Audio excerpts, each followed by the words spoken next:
ನಿಸ್ವಾರ್ಥದಿಂದ ನಾವು ಕೊಡುವಂತದೇ ಪ್ರೀತಿ. ಎಷ್ಟೋ ಸಂದರ್ಭಗಳಲ್ಲಿ ನಮ್ಗೆ ಗೊತ್ತಿಲ್ಲದೆ ಬೆನ್ನ ಹಿಂದೆ ಯಾವಾಗ್ಲೂ ನಮ್ ಪಿತೂರಿ ಮಾಡುವಂತ ನಮ್ಮ ದುಶ್ಮನ್ಗಳನ್ನ ಮೇಲೂ ಕೆಲವೊಮ್ಮೆ ಪ್ರೀತಿ ಆಗ್ಬೋದು. ನೆನ್ನೆ ತಾನೇ ಒಂದು ಪೋಸ್ಟರ್ನ ಹಾಕಿದ್ದೆ ನಾನು, ಜಾಹ್ನವಿ ಮತ್ತೆ ಅಶ್ವಿನಿ ಇಬ್ರು ಕೂಡ ಜಗಳ ಆಡ್ಕೊಂಡಿದ್ದಾರೆ ಅಂತ ಹೇಳಿ. ಅದಕ್ಕೆ ತುಂಬಾ ಜನ ನೆಗೆಟಿವ್ ಕಮೆಂಟ್ಗಳನ್ನ ಹಾಕ್ತಿದ್ರು. ಇವರಿಬ್ಬರದು ಕೇವಲ ಡ್ರಾಮಾ ಡ್ರಾಮಾ ಡ್ರಾಮಾ, ತುಂಬಾ ಜನಕ್ಕೆ ಇವ್ರು ಯಾಮಾರ್ಸ್ಕೊಂಡೇ ಬಂದಿದ್ದಾರೆ, ಇವರಿಬ್ರು ಜಗಳ ಆಡ್ಕೊಳ್ಳೋದು ಅದು ಸಾಧ್ಯನೇ ಇಲ್ಲ ಅಂತ ಹೇಳಿ. ಆದ್ರೆ ನೀವು ಹೇಳ್ಕೊಂಡಿದ್ದು ಈಗ ಉಲ್ಟಾಗಿ ಹೋಗಿದೆ. ನೀವು ಹೇಳ್ಕೊಂಡಂಗೆ ಅವರಿಬ್ರು ಕೂಡ ನಾಟಕವನ್ನ ಆಡಿಲ್ಲ, ರಿಯಲ್ ಆಗಿ ಜಗಳವನ್ನ ಮಾಡ್ಕೊಂಡಿದ್ದಾರೆ. ಅಶ್ವಿನಿ ಅವರಿಗೆ ಎಲ್ಲೋ ಒಂದು ಕಡೆ ಸುದೀಪ್ ಅವರು ಹೇಳಿದ್ದು ಸ್ಪಷ್ಟವಾಗಿ ಅರ್ಥ ಆಗಿದೆ ಅನ್ಸುತ್ತೆ. ಸಿಕ್ಕಿದ್ದೇ ಚಾನ್ಸ್ ಅಂತ ಹೇಳಿ ಜಾಹ್ನವಿ ಅವರಿಂದ ದೂರ ಕೂಡ ಆಗಿದ್ದಾರೆ. ಇವತ್ತಿನ ಪ್ರೋಮೋನ ನೋಡಿದ್ರೆ ಇಬ್ರು ಕೂಡ ಯಾವ ಮಟ್ಟಕ್ಕೆ ಜಗಳ ಆಡ್ತಿದ್ದಾರೆ ಅಂದ್ರೆ ಅದು ಟಾಸ್ಕ್ ಅಂತಾನು ನೋಡ್ತಾ ಇಲ್ಲ, ಆ ರೀತಿ ಜಗಳ ಆಡ್ತಿದ್ದಾರೆ. ನಿಮಗೆ ಗೊತ್ತಿರ್ಬೋದು, ಈ ವಾರದಲ್ಲಿ 2 ಟೀಮ್ಗಳನ್ನಾಗಿ ಮಾಡಿದ್ದಾರೆ, ರೆಡ್ ಅಂಡ್ ಬ್ಲೂ ಹೌಸ್ ಅಂತ ಹೇಳಿ. ಸೊ ಅದು ಕೂಡ BB ಕಾಲೇಜ್ ಅನ್ನೋ ಒಂದು ಟಾಸ್ಕ್ ನ ಮುಖಾಂತರ ಇಬ್ರು ಕೂಡ ಬೇರೆ ಬೇರೆ ಟೀಮ್ ಅಲ್ಲಿ ಇದ್ದಾರೆ. ಒಬ್ರು ರೆಡ್ ಅಲ್ಲಿ ಇದ್ದಾರೆ, ಒಬ್ರು ಬ್ಲೂ ಅಲ್ಲಿ ಇದ್ದಾರೆ.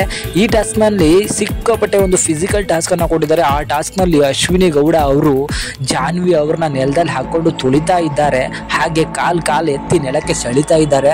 ಅದನ್ನು ಕೂಡ ನೀವು ನೋಡ್ಬೋದು ಯಾವ ರೀತಿಯಾದಂತಹ ಆಟವನ್ನ ಆಡ್ತಿದ್ದಾರೆ ಅಂತ ಹೇಳಿ. ಇಬ್ರು ಕೂಡ ಸಿಕ್ಕಾಪಟ್ಟೆ ಸ್ಟ್ರಾಂಗ್ ಇದ್ದಾರೆ. ಇಷ್ಟು ದಿನಗಳ ಕಾಲ ಕೇವಲ ಜಗಳ ಆಡ್ಲಿಕ್ಕೆ ಸರಿ ಇದ್ದಾರೆ ಅಶ್ವಿನಿ ಗೌಡ ಅಂತ ಹೇಳಿ ತುಂಬಾ ಜನ ಅಂತಿದ್ರು.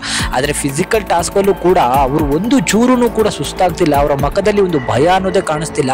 ಜಾಹ್ನವಿ ಅವ್ರನ್ನ ನೆಲಕ್ಕೆ ಹಾಕೊಂಡಂಗೆ ಲಾಕನ್ನೇ ಮಾಡಿ ಬಿಸಾಕಿದ್ದಾರೆ. ಇಬ್ರು ಕೂಡ ದೊಡ್ಡ ಮಟ್ಟದ ಫೈಟ್ ಅನ್ನೇ ಮಾಡಿದ್ದಾರೆ. ಇನ್ನೇನು ಜುಟ್ಟುಗಳನ್ನ ಹಿಡ್ಕೊಂಡು ಎಳ್ದಾಡ್ಕೊಡ್ಬೇಕಿತ್ತು, ಆ ಲೆಕ್ಕಾಚಾರಕ್ಕೆ ಟಾಸ್ಕ್ ಅನ್ನ ಆಡಿದ್ದಾರೆ. ಸೊ ಈ ಟಾಸ್ಕ್ ನಲ್ಲಿ ಯಾರು ಗೆದ್ದಿದ್ದಾರೆ ಖಂಡಿತ ಗೊತ್ತಿಲ್ಲ, ಆದ್ರೆ ಇಬ್ರಿಗೂ ಕೂಡ ಮೆಚ್ಚುಗೆನ ಕೊಡ್ಲೇಬೇಕು. ಒಂದು ಕಡೆ ಸ್ನೇಹಿತರಾಗಿದ್ದಾಗ ಯಾವ ರೀತಿ ಆಡ್ತಿದ್ರು, ಈಗ ಶತ್ರುಗಳಂತೆ ಅದೇ ಲೆಕ್ಕಾಚಾರಕ್ಕೆ ಆಡ್ತಿದ್ದಾರೆ. ಅದು ಸಿಕ್ಕಾಪಟ್ಟೆ ಇಷ್ಟ ಆಗುತ್ತೆ. ಇಬ್ರು ಕೂಡ ಸ್ನೇಹಿತರಿದ್ದಾಗ ಯಾವ ರೀತಿ ಅನನ್ಯವಾಗಿದ್ರು ಅದೇ ರೀತಿ ಶತ್ರುಗಳಾದಾಗ ಅದೇ ರೇಂಜಿಗೆ ಜಗಳವನ್ನ ಆಡ್ತಿದ್ದಾರೆ. ಇವರಂತಹ ಒಂದು ಆಟಗಾರರು ಬಿಗ್ ಬಾಸ್ ಮನೆಗೆ ಬೇಕು. ಯಾಕಂತ ಹೇಳಿದ್ರೆ ಹೇಳಿದ್ದನ್ನ ಅರ್ಥ ಮಾಡ್ಕೊಂಡು ಬಿಗ್ ಬಾಸ್ ಮನೆಯಲ್ಲಿ ಯಾವ ರೀತಿಯಾಗಿ ಸ್ಕ್ರೀನ್ ಪೇಸ್ ಅನ್ನ ತಗೋಬೇಕು, ಎಲ್ಲರ ಮುಂದೆ ಹೇಗೆ ಕಾಣಿಸ್ಕೋಬೇಕು, ಎಲ್ಲರಿಗಿಂತ ಸ್ಟ್ರಾಂಗ್ ಅಂತ ಹೇಗೆ ಅನಿಸ್ಕೋಬೇಕು ಅಂತ ಹೇಳಿ ಅಶ್ವಿನಿ ಗೌಡ ನೋಡಿ ಕಲಿಬೇಕು. ಸೊ ಇಬ್ರು ಕೂಡ ಈ ರೀತಿ ಜಗಳ ಆಡ್ತಿರೋದು ತುಂಬಾ ಜನಕ್ಕೆ ಇಷ್ಟ ಆಗ್ತಿದೆ. ಅದರಲ್ಲೂ ಕೂಡ ಫಿಸಿಕಲ್ ಟಾಸ್ಕ್ ಅಂತ ಬಂದಾಗ ಅಶ್ವಿನಿ ಅವರು ಸಿಕ್ಕಾಪಟ್ಟೆ ರಾಕ್ಷಸರ ರೀತಿ ಆಡಿದ್ದಾರೆ. ಜಾಹ್ನವಿ ಅವ್ರನ್ನ ಎತ್ತಿ ಕೆಳಗೆ ಹಾಕಿ ತೊಳೆದು ಹಾಕ್ಬಿಟ್ಟಿದ್ದಾರೆ. ಸೊ ಅದಾದ್ಮೇಲೆ ಪ್ರೀತಿ ಅಂದ್ರೆ ಏನು ಅಂದಾಗ ಜಾಹ್ನವಿ ಅವರಿಗೆ ಅದರಲ್ಲೂ ಕೂಡ ಕೌಂಟರ್ಗಳನ್ನ ಕೊಡ್ತಿದ್ದಾರೆ. ಕೆಲವರು ನಮ್ಮ ಶತ್ರುಗಳಿಗೂ ಕೂಡ ನಾವು ಒಂದೊಂದು ಬಾರಿ ಪ್ರೀತಿಯನ್ನ ಕೊಟ್ಟು ಬಿಡ್ತೀವಿ ಅನ್ನೋ ಒಂದು ಪದವನ್ನ ಕೂಡ ಬಳಸಿದ್ದಾರೆ. ಆ ಪದಕ್ಕೆ ಜಾಹ್ನವಿ ಅವರು ಕೂಡ ತಿರುಗೇಟನ್ನ ಕೊಟ್ಟಿದ್ದಾರೆ.